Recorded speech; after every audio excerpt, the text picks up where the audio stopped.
Greetings. Yes, it is that time when again we ask for the privilege of coming into your home to share season's greetings and appreciation for you being part of our life during the preceding year and to share with you some aspects of our life during this year.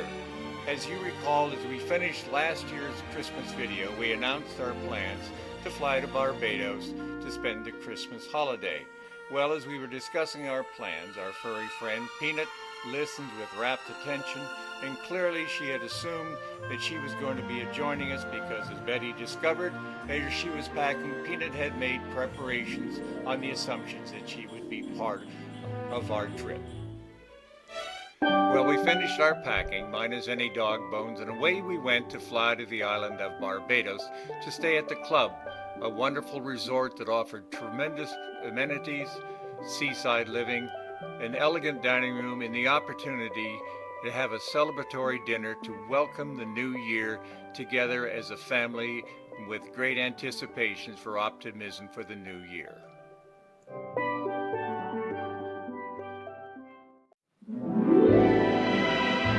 Then early in the year, we celebrated our wedding anniversary, this year being our 51st, and consistent with tradition, I presented Betty with a bouquet of long-stemmed red roses, but limited it to 50, asking her to be patient for the 51st rose. Well, unknown to her, I had planned a surprise weekend getaway to a nearby romantic inn in Gettysburg, Pennsylvania, and as we walked in the room, there was the 51st rose. This was followed by a romantic dinner and a real fun weekend as we toured that historic area. Having acknowledged the endurance of one family marriage, it was then time to celebrate the initiation of another. Within our extended family are the identical twins Christina and Kara Knox. Last year, Christina and her fiancé Jay held a marriage ceremony on the banks of Lake George, and this year, Kara, her twin sister, together with Brian, repeated the process on the shores of that beautiful lake. Congratulations, Kara and Brian. Then later that year, our Betty, who has been a long-time volunteer guide at nearby Winterthur Museum, was one of the few volunteers selected to be honored for her contributions to the museum. And in the process, the museum recognized her as the author of her book Up in the Air that had been previously released in the United Kingdom and as we speak is being prepared for publication here in the United States. Well, at the same time, our Jeffrey had some positive results this year as well.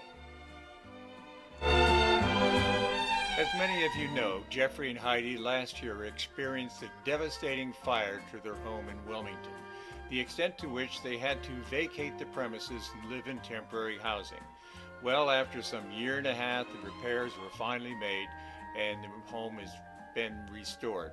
However, during a devastating period of open structures, they found they had some uninvited furry guests. However, there was one furry guest who was delighted to be back once the home was completed, and that was Hooper George. Not only was Hooper George delighted, but his parents, Jeffrey and Heidi, are delighted not only to have their home restored, but to contemplate their pending marriage, which is scheduled for 2020. Unless there's any doubt about the progress being made, Jeffrey is delighted to see that Heidi did indeed say yes to the dress. Well, then life threw us a bit of a curveball. I learned during a visit with our cardiologist that an aortic valve in my heart had deteriorated to the extent that my only option was open heart surgery and that it should be scheduled sooner rather than later. So I found myself at the nearby Christiana Care Center for Heart and Vascular Health. Well, then after a 7-hour and a half surgery, a day in the intensive care unit, and 12 days in the hospital, including a return to the operating room to shock my heart to correct a wiring problem, I eventually was released after 12 days, ironically on the day of my 81st birthday, feeling wonderful and grateful for this incredible recovery thanks to the staff at the hospital and the support of my amazing family.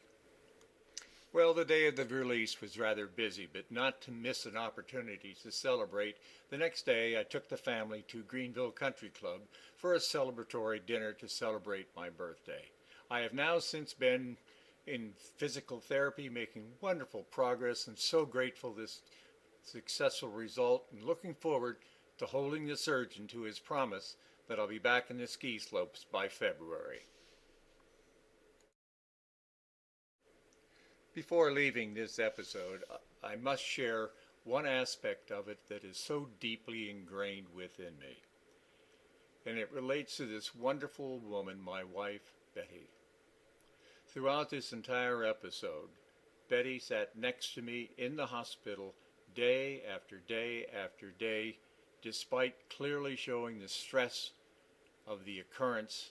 And I remember it as if it were yesterday, thinking that here is this wonderful woman who, with me some 50 years ago, stood before God and uttered the oaths that included the words to have and to hold this day forward, and for better, for worse, and in sickness and in health. And here she was, living that very oath. Well, as soon as I got out of the hospital and could drive, I went to the jeweler, looking for a piece of jewelry, insisting that it had to be heart-shaped. Well, here is the result, and this is a permanent reminder to Betty of the role she has played in the health of my heart, both pre and post-surgery, and creating a marriage that I thought was only possible in fiction. It has now become a part of her daily wardrobe.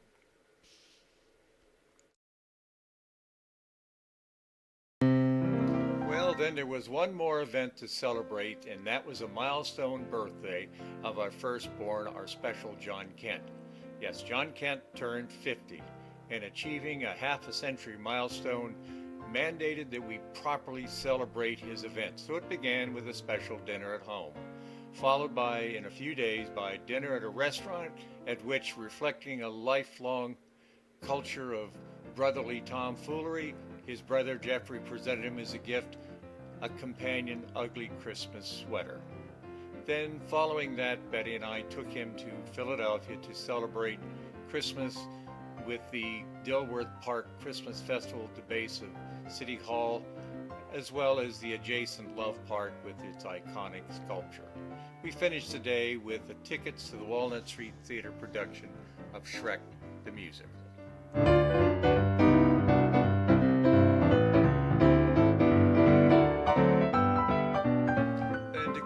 The celebration of his event, and through the clearly deeply held brotherly love of his brother Jeffrey, he initiated and planned a surprise party for John Kent at a nearby restaurant, which was clearly a success and included a gathering of some old friends and an appropriate cake to reflect his fishing successes.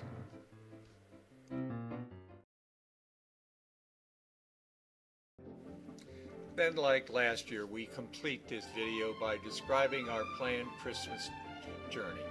This year, unlike previous years, due to my heart surgery, unable to fly.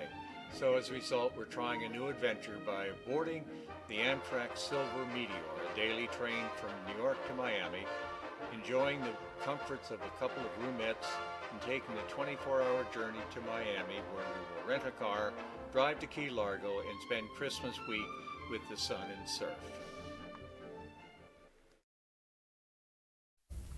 This then concludes our holiday greeting to you, and we thank you for the patience in letting us share it with you. Please know that it's produced out of the deeply felt appreciation that Betty and I have for the love and friendship that you, our family and friends, extend to us throughout the year, and for which we say thank you. And on behalf of both of us, we wish you a very Merry Christmas, a Happy Holiday, and a Happy New Year.